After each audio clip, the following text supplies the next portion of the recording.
Dear students, आप लोग का इतिहास का आज फिर से होमवर्क सीरीज जो चल रहा है क्लास 12th के बच्चों के लिए, वो होमवर्क सीरीज इतिहास के खंड से है।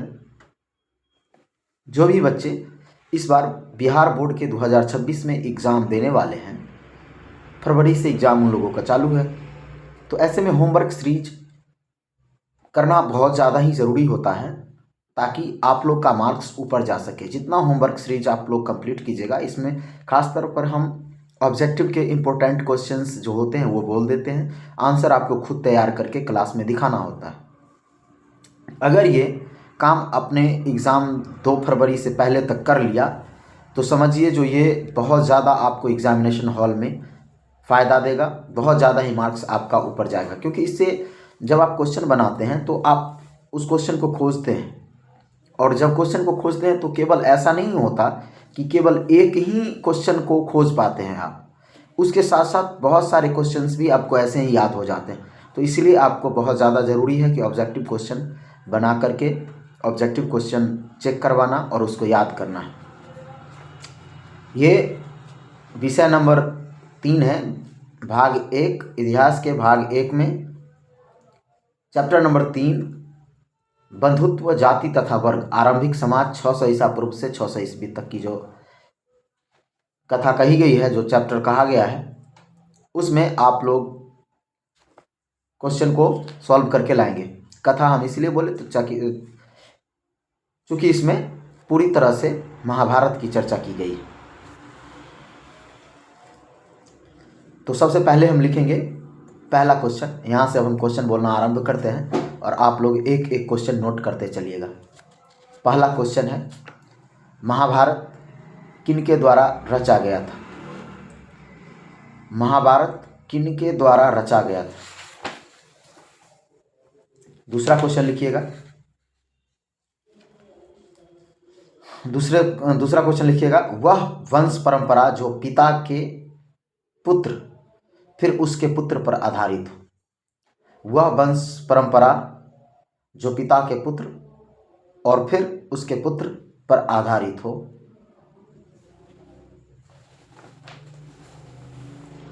दूसरा क्वेश्चन के बाद लिखिएगा तीसरा क्वेश्चन, कौरव किसके पुत्र थे? कौरव किसके पुत्र थे?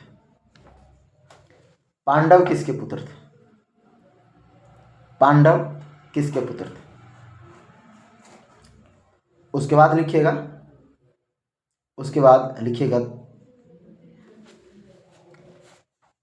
निम्नलिखित में से नेत्रहीन राजा कौन था? निम्नलिखित में से नेत्रहीन राजा कौन था? 3 ऑप्शन देते हैं, आप वो तीनों ऑप्शन लिख लीजिएगा। नेत्रहीन राजा कौन था? Option number 1 Pandav, option number B Dhritarashtra, option number C Shri Krishna, option number D पितामह भीष्म, ऑप्शन नंबर डी पितामह भीष्म। इन चारों ऑप्शनों में आपको खोजना है कि नेत्रहीन राजा कौन थे। उसके बाद अगला क्वेश्चन लिखिएगा, मनुस्मृति का संकलन कब किया गया था? मनुस्मृति का संकलन कब किया गया था? मनुस्मृति का संकलन कब किया गया?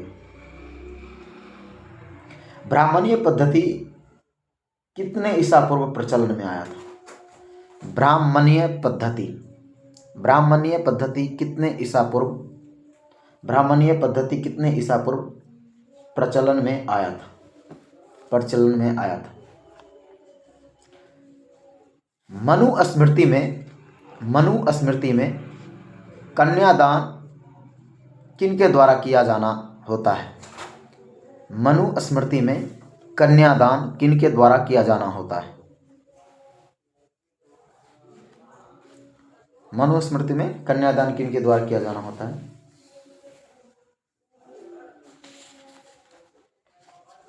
अगला क्वेश्चन लिखिएगा।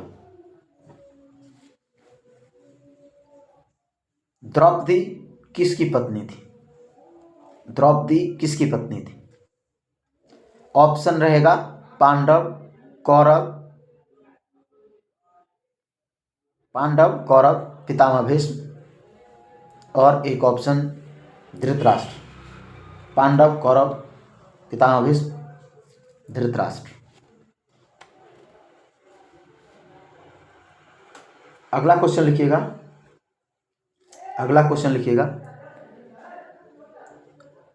पांडवों की माता थी, पांडवों की माता थी, पांडवों की माता थी। अगला क्वेश्चन लिखिएगा, अगला क्वेश्चन, कौरवों की माता थी, कौरवों की माता थी। अगला क्वेश्चन लिखिएगा, भीमसेन की पत्नी का क्या नाम था, भीमसेन की पत्नी का क्या नाम था। उससे अगला क्वेश्चन लिखिएगा, अर्जुन, अर्जुन के सारथी कौन थे, अर्जुन के सारथी कौन थे। सारथी मतलब रथ चलाने वाले होते हैं। अर्जुन के सारथी कौन थे। उसके बाद अगला क्वेश्चन लिखिएगा, कर्ण से उसका कवच कुंडल कौन मांग कर ले गया था, कर्ण से उसका कवच कुंडल कौन मांग कर ले गया था।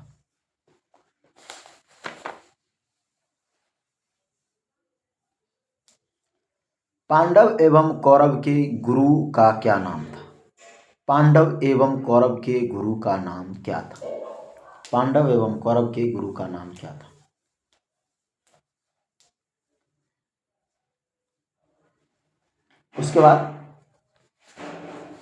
उसके बाद हम लोग अगला क्वेश्चन की तरफ चलेंगे। उसके बाद हम लोग अगले क्वेश्चन की तरफ चलने वाले हैं।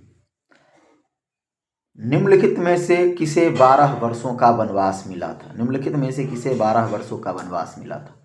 पांडव, कौरव, पांडव, कौरव, धृतराष्ट्र, पितामह भीष्म। निम्नलिखित में से किसे 12 वर्षों का वनवास मिला था। पांडव, कौरव, धृतराष्ट्र, पितामह भीष्म।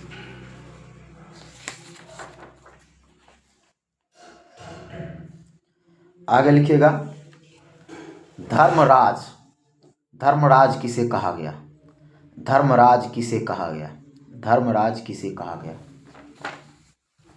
धर्मराज किसे कहा गया।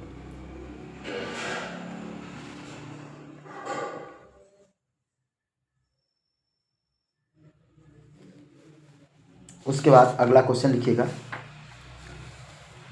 ये हूबहू आपके किताब से क्वेश्चन दिया जा रहा है, जो इंपॉर्टेंट क्वेश्चन है, चैप्टर वाइज क्वेश्चन आप लोगों के लिए बेहतर रहेगा।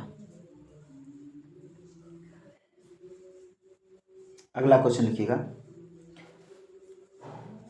द्रौपदी, द्रौपदी कौन थी, द्रौपदी कौन थी, द्रौपदी कौन थी।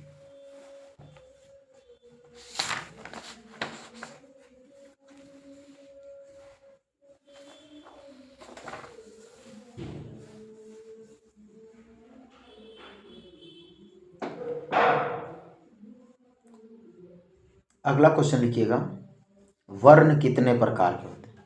अगला क्वेश्चन, वर्ण कितने प्रकार के होते हैं, वर्ण कितने प्रकार के होते हैं।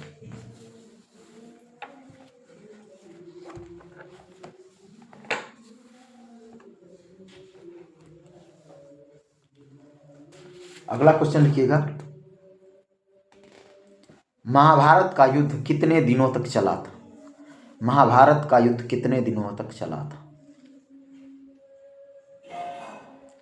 महाभारत का युद्ध कितने दिनों तक चला था। अगला क्वेश्चन लिखिएगा, श्री कृष्ण गीता की उपाधि किसे दिया था, सॉरी क्वेश्चन लिखिएगा, श्री कृष्ण गीता का उपदेश किसे दिया था, श्री कृष्ण ने गीता का उपदेश किसे दिया था, श्री कृष्ण ने गीता का उपदेश किसे दिया था।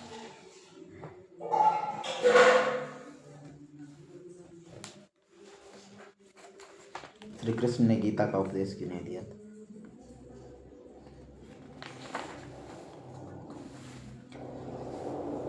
अगला क्वेश्चन लिखिएगा, हस्तिनापुर वर्तमान के, हस्तिनापुर वर्तमान के किस क्षेत्र को कहा गया था, हस्तिनापुर वर्तमान के किस क्षेत्र को कहा गया था।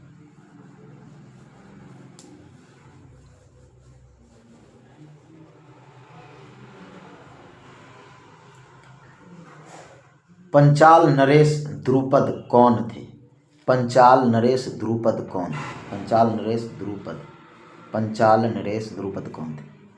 ऑप्शन रहेगा अर्जुन के पिता, ऑप्शन नंबर बी द्रौपदी या पांचाली के पिता, ऑप्शन नंबर बी द्रौपदी या पांचाली के पिता, ऑप्शन नंबर सी कर्ण के पिता, ऑप्शन नंबर डी दुर्योधन के पिता। आप लोग को टिक मार के लाना है।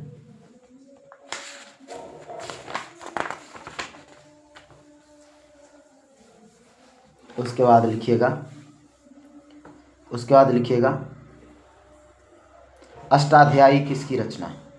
अष्टाध्यायी किसकी रचना? यह एक संस्कृत व्याकरण है, तो यह रचना किसकी है? सो लिखिएगा अष्टाध्यायी किसकी रचना है?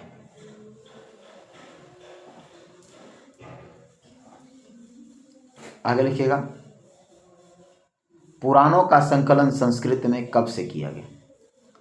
पुराणों का संकलन संस्कृत में कब से किया गया?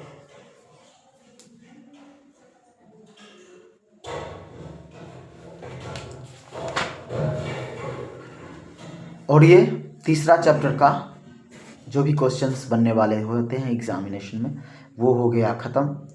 तो आप लोग ज़रूर इसको देख करके पूरी तरह से बना करके लाइएगा और इसको याद करके भी लाइएगा। धन्यवाद। Arts classes, sky world arts classes, धन्यवाद।